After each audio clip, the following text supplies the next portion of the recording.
ஓம்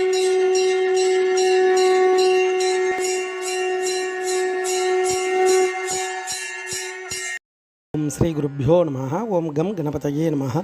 நம்ம ஸ்ரீநிகேதன் வலைதளம் வாயிலாக முருகப்பெருமானுடைய சஹஸ்ரநாமத்திலிருந்து தினமும் ஒரு நாமாவளியை சிந்திச்சுருக்கோம். இன்றைய தினம் 786வது நாமாவளியாக ஓம் விகத ராகவதே நமஹ.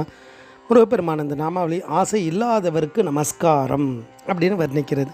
இறைவனுடைய தன்மைகளை பார்க்கும் பொழுது அவர் தாமரை இலை தண்ணீர் மாறி இருப்பார் அப்படின்றதெல்லாம் பார்த்தோம். எல்லா பொருளையும் அவர் இருப்பார், ஆனால் அந்த பொருளில் கலக்காமல் இருப்பார், அவர் தனித்துவமாக இருப்பார் அப்படின்ற அர்த்தங்கள் எல்லாம் பார்த்தோம்.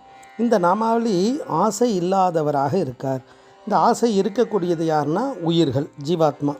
அப்போ அந்த ஆசை தான் எல்லாத்துக்கும் ஆதாரம், துன்பத்துக்கு காரணம். ஆசாசா பரமம் துக்கம், நிராசா பரமம் சுகம் அப்படின்னுவார்.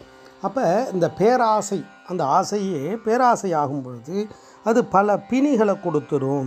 அதனால தான் அனுபூதியில் அழகாக சொல்லுவார், பேராசை எனும் பிணியில் பிணிப்பட்டு ஓரா வினையேன் உழலத்தகுமோ வீரா முதுசூர் படவேல் எரியும் சூரா சுரலோக துரந்தரனே அப்படின்னு அழகாக முருகப்பெருமானை வர்ணிக்கிறார். இதில் அந்த பேராசை எனும் பிணி அப்படின்றார். ஏன்னா நம்ம நினைத்துப்போம் ஏதாவது வாழ்க்கையில் ஏழ்மை இருக்குது, வறுமை இருக்குதுன்னு. அந்த வறுமைன்றது என்னென்னா அந்த ஆசைதான்னு குருபரர் அழகாக வர்ணிக்கிறார். அல்கா நல்குறவு அவாவெனப்படுவது செல்வம் என்பது சிந்தையின் நிறைவே அப்படின்னுவார்.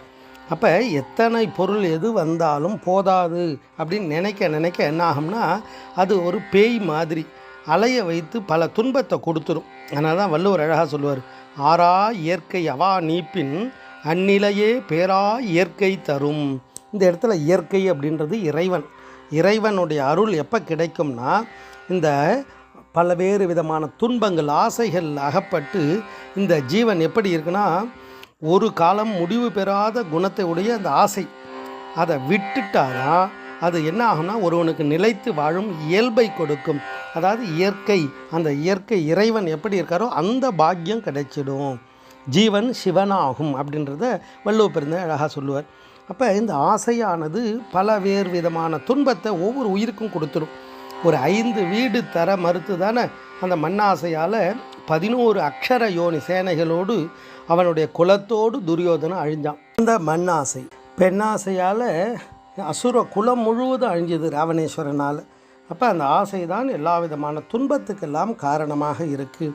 அப்போ ஏற்பட்ட அந்த ஆசா நிகழம் துகளாயின பின் பேஷா அனுபூதி பிறந்ததுவேன்னுவர்.